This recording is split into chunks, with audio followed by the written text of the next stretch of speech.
রাধা দিদি যদি এটা মনে করে থাকে যে আমার মেয়ের জীবনটা নষ্ট করে, আমার মেয়ের গানের ক্যারিয়ার নষ্ট করেও আমাদের ওপর প্রতিশোধ নেবে, তাহলে আমি সেটা কোনোদিন হতে দেব না।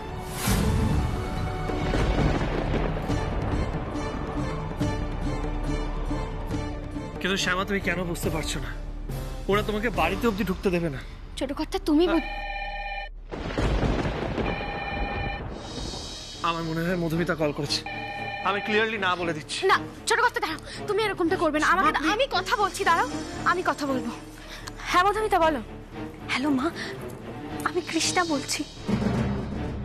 কৃষ্ণা? কৃষ্ণা মা? কৃষ্ণা? হ্যাঁ কৃষ্ণা বলছি। শোন না, তুই কোথা থেকে ফোন করছিস? তোর ফোনটা ফেরত দিয়েছে ওরা? না মা, আমি ফোনটা ফেরত পাইনি এখনো। এখানে একজন কাজের দিদি আছে, গঙ্গা দিদি, ওই আমাকে ফোনটা দিয়ে গেছে। গঙ্গা দিদি না আমাকে খুব ভালোবাসে, জানো তো মা। তাই সুযোগ পেয়েই তোমায় ফোন করলাম। বলছি শোন না, তোর শরীর ঠিক আছে তো? তুই ঠিক আছিস তো? জানি না মা, আমি কিচ্ছু বুঝতে পারছি না।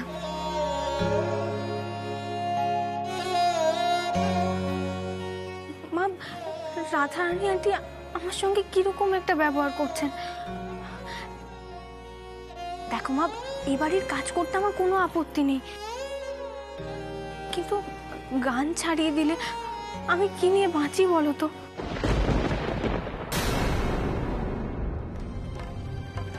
রাধা দিদি তোকে দিয়ে কি কাজ করিয়েছে?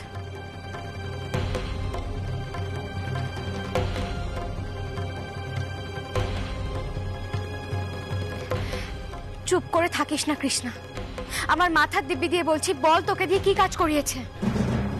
মা, মা সব কিছুই, ঘর মোছা, জামা কাপড় কাচা, বাসন মাজা। মা দেখো, এইসব কাজ করতে আমার কোনো অসুবিধা হয়নি, কিন্তু মা কালকে তো সেমিফাইনাল। আমি যদি কালকে গান গাইতে যেতে না পারি, তাহলে তো তোমার স্বপ্ন পূরণ হবে না। কেন? এই স্বপ্নটা কি শুধু আমার, তোর স্বপ্ন না কৃষ্ণা? তুই কি ভুলে গেলি তুই কেন এই শহরে এসেছিলি? ভুলে যাইনি মা, কিন্তু এটাও তো সত্যি, আমি এবাড়ির বউ। এবাড়ির মানুষগুলো যদি আমাকে গান গাইতে যেতে অনুমতি না দেয়, তাহলে আমি গান গাইতে যাই কি করে মা? আর আমি জানি এবাড়ির মানুষগুলো অনুমতি দেবেন না। কেন দেবে না কৃষ্ণা? অনুমতি ওদের দিতেই হবে। শোন, তুই এক কাজ কর, তুই বরং একবার অনিরুদ্ধর সাথে কথা বলে দেখ। দেখ, আমার বিশ্বাস যে ও তোকে আটকাবে না, ও তোকে ঠিক সমর্থন করবে। কিন্তু মা, শোন কৃষ্ণা, পৃথিবীতে এমন কোনো শক্তি নেই যে শক্তি তোকে কাল ও বাড়িতে আটকে রাখতে পারবে। কাল আমি তোকে ওই বাড়ি থেকে বের করে নিয়ে যাবই।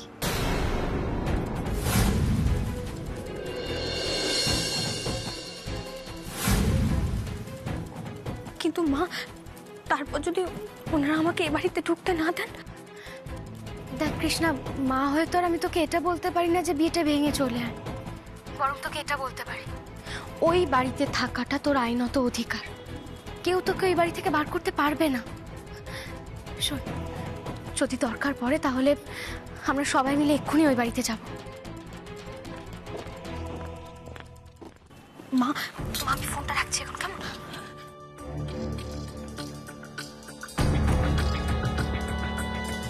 কৃষ্ণা, কৃষ্ণা,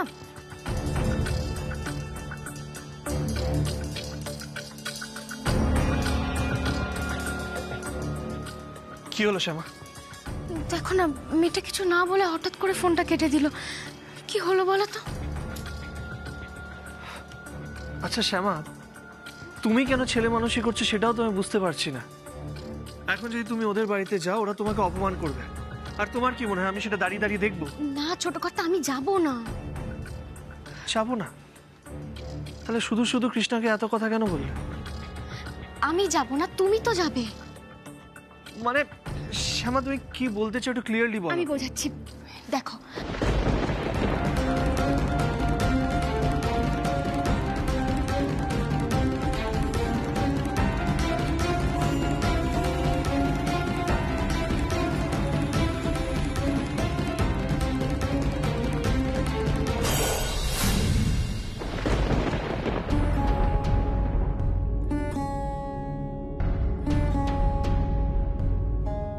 বুঝতে পেরেছো?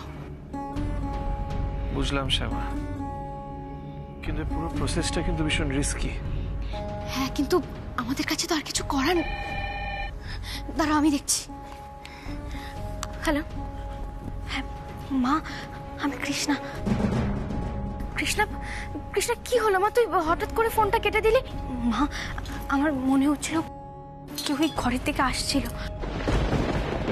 কিছু হয়নি তো? সব ঠিক আছে তো?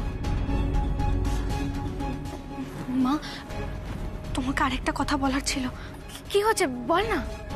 মা, কাল রাতে আমি মেশো দাদুর গলা শুনেছি।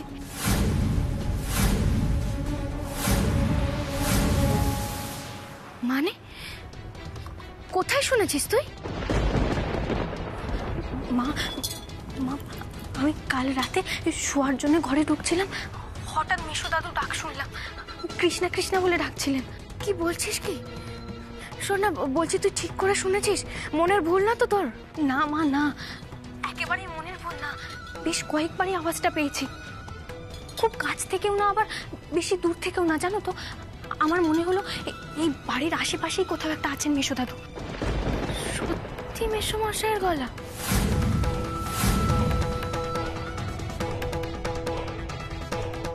একদম সত্যি মা, মেশো দাদুর গলা শুনতে আমার ভুল হবে না। আচ্ছা ঠিক আছে, শোন না, বেশি কথা বলা এখন ঠিক হবে না। তুই রাখ, আমি দেখছি কি করা যায়। হ্যাঁ।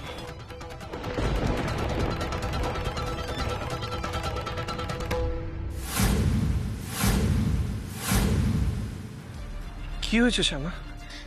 শোনো না, কৃষ্ণা বলছে ও নাকি খুব কাছ থেকে মেসোমশাইয়ের গলার আওয়াজ শুনেছে।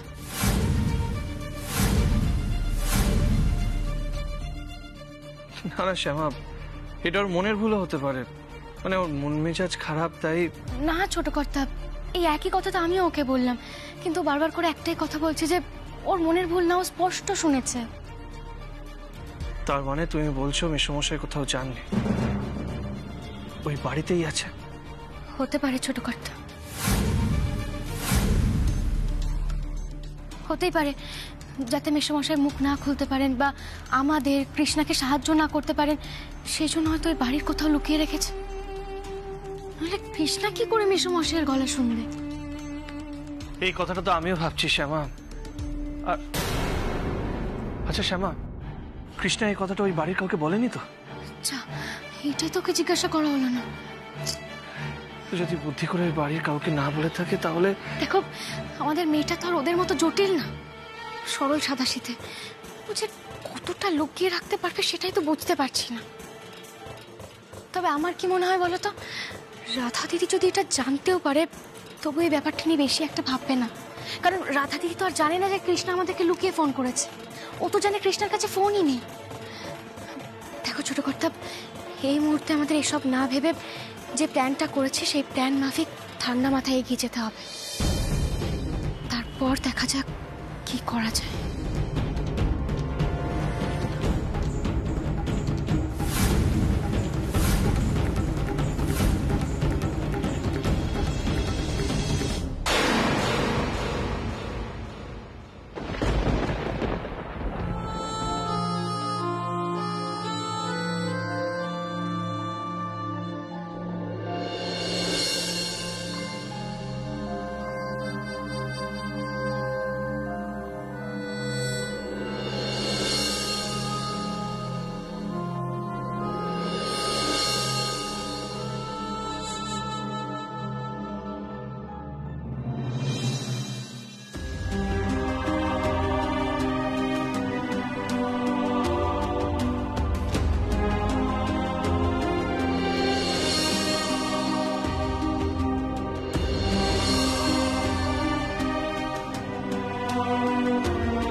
দিদিভাই কি লিখেছে চিঠিটাতে? লিখেছে কৃষ্ণা বউ হয়ে বাড়িতে থাকতে চাইলে থাকুক, ওকে কখনো তাড়িয়ে দেব না। কিন্তু আমি জানি কৃষ্ণা না এ বাড়ির বউ, না আমার অনেক যোগ্য বউ হয়ে উঠতে পারবে কোনোদিনও। ওকে আমি কোনোদিনও দত্ত বাড়ির বৌমা হিসেবে মেনে নেব না।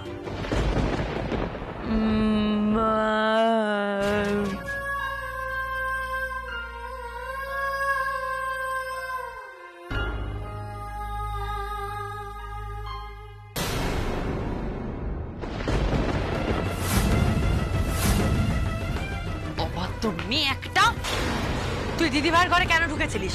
এত বড় সাহস তোর! কি? কোথায় ঢুকেছিলে তুমি? চুপ করে আছো কেন? তুমি ওই ঘরে আবার ঢুকেছিলে? তুমি জানো না না ওই ঘরে যে মানুষটা থাকেন তিনি তোমাকে পছন্দ করেন না, জানো না এটা তুমি?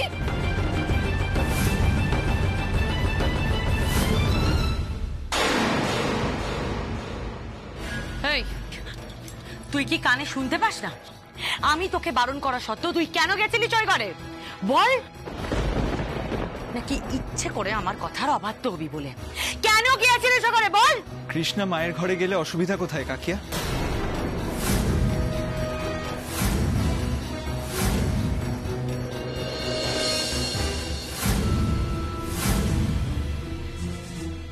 তুমি জানো না হনি বেটা, তোমার মা এই মেয়েটাকে পছন্দ করে না?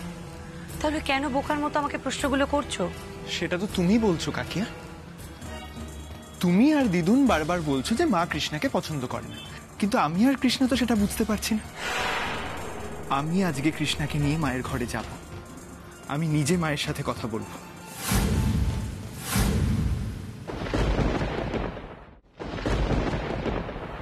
এসো কৃষ্ণা। বাহ, এক্সেলেন্ট। দেখো মা দেখো, এই ছেলেকে আমি কোলে পিঠে করে মানুষ করেছি, আর সেই ছেলে আজ আমায় কি প্রতিদান দিচ্ছে। জাস্ট দুদিন হলো বাড়িতে বউ এনেছে, আর তাই জন্য আজ আমার মুখে মুখে কথা বলছে, আমাকেই সন্দেহ করছে। ছি ছি। রাধা, মন খারাপ করিস না মা। আসলে জানিস তো, যে মা নিজের সন্তানের থেকেও বেশি অন্যের সন্তানকে ভালোবাসে, সেই মায়ের কপালে এমন ভবিষ্যতই লেখা থাকে রে। আমার ভালো মন্দের কথা ছাড়ো মা, ও তো নিজের মায়ের ভালো মন্দের কথাই ভাবছে না। অনি বেটা ভালোভাবে জানে দিদিভাই কতটা অসুস্থ, আর এই অসুস্থ শরীরে দিদিভাইয়ের উপর চাপ পড়লে দিদিভাই আরো অসুস্থ হয়ে যাবে।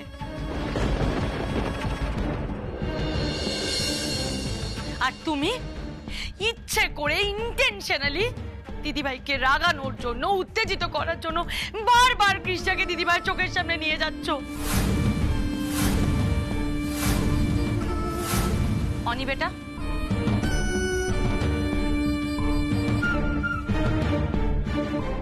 তুমি কি চাইছো বলো তো? নিজের মায়ের শেষ দেখতে চাইছো?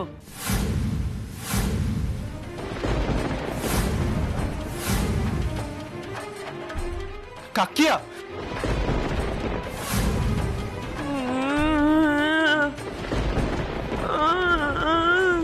ঠিক বলছি আমি। কোনো মা যদি দীর্ঘদিন ধরে অসুস্থ থাকে, তাহলে তার সন্তানরা বোধহয় এরকমটাই করে। এতটা স্বার্থপর। ছি ছি ছি। আচ্ছা অনিবেটা, একটা কথা বলো তো আমায়, আমি কি আজ পর্যন্ত কোনোদিনও তোমাকে দিদিভাইয়ের কোনো দায়িত্ব নেওয়ার কথা বলেছি? সমস্ত দায়িত্ব আমি নিজে নিয়েছি। তাহলে তুমি কেন দিদিভাইয়ের এভাবে ক্ষতি করছো? কেন করছো বলো তো?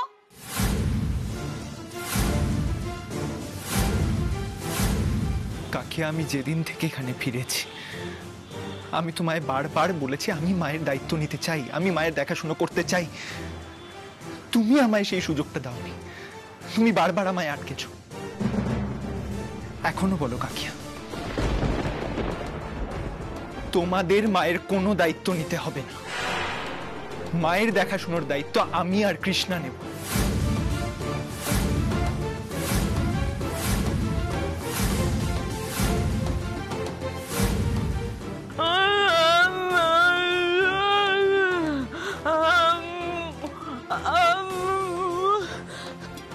না, আমি কোনো দায়িত্ব নেব না। মায়ের কোনো ক্ষতি হোক সেটা আমি কিছুতেই চাই না।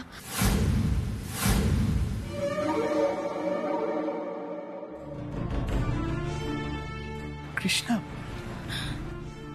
আমি ভুল করেছি ওই ঘরে খাবারটা নিয়ে গিয়ে।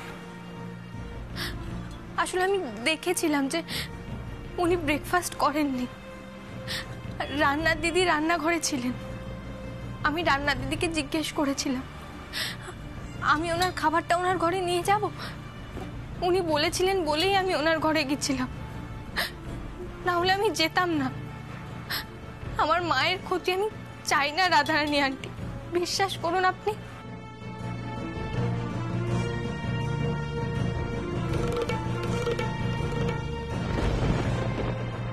তাই নাকি?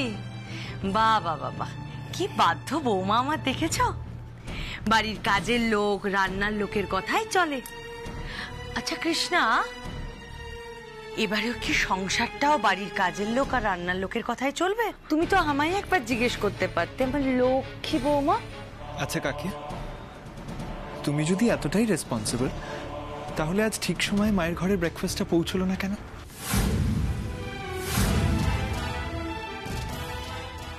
এখন আমাকে তোমার কাছে কৈফিয়ত দিতে হবে তো? বেশ, তাহলে শোনো, সকাল থেকে দিদিভাইয়ের শরীরটা ভালো নেই, অম্বল হয়েছে, তাই আমি দিদিভাইকে ব্রেকফাস্টটা দিইনি। আরো যে কত কিছু দেখতে হবে কে জানে। সরি কাকিয়া, আমি ওইভাবে কথাটা বলতে চাই। থাকনি বেটা, দিদিভাইয়ের প্রেশার সুগার প্রতিদিন নিয়ন্ত্রণে রাখতে হয়। আর দিদিভাইয়ের শরীরটা যেহেতু এতটাই খারাপ, তাই আমি কৃষ্ণাকে ও ঘরে যেতে বারণ করেছিলাম। কারণ আমি জানি দিদিভাই কৃষ্ণাকে দেখলেই রিঅ্যাক্ট করতো, এতে দিদিভাইয়ের শরীরটা আরো খারাপ হতো। দেখো, আমি হয়তো দিদিভাইয়ের প্রতি অনধিকার চর্চা করছি, কিন্তু দিদিভাই তো তোমার মা, তোমার অধিকার আছে। তুমি যেটা ভালো বোঝো সেটাই করো। I am sorry. যাও, তুমি কৃষ্ণাকে নিয়ে দিদিভাইয়ের ঘরে যাও। কৃষ্ণা, যাও যাও, তুমি যাও। রাধারানী আন্টি, আমি যাব না মায়ের কাছে, আমি তো বলছি আমি আর যাব না।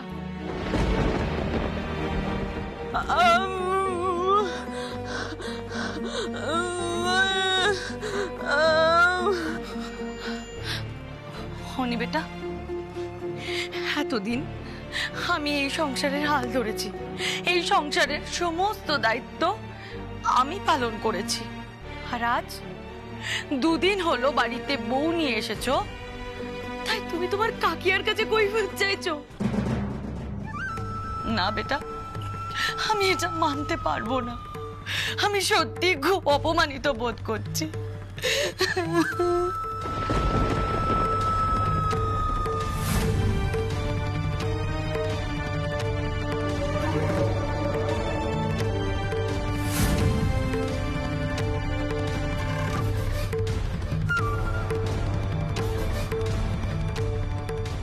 রাধা, আয় আয় মা, আয় আয়। অমন ভাবে কাঁদে, এমন করে কান্নাকাটি করে না।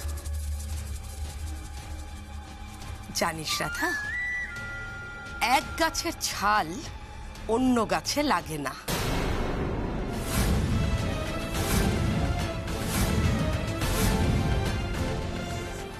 তাই অযথা এখানে দাঁড়িয়ে দাঁড়িয়ে অপমানিত হোস না মা, হোস না। চল আমার সঙ্গে।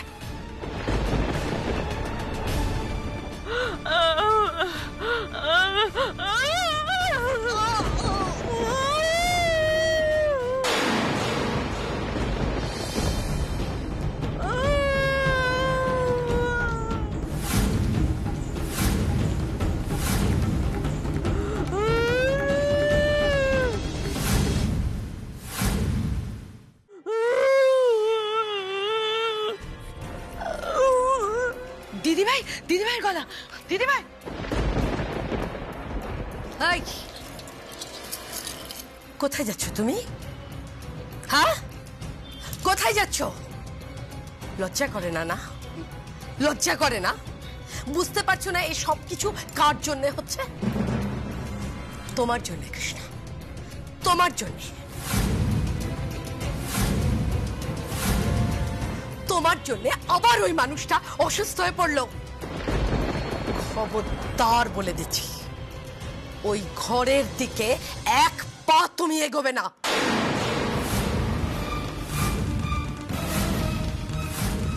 ছি,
আমি আসছি রাধা দিদি।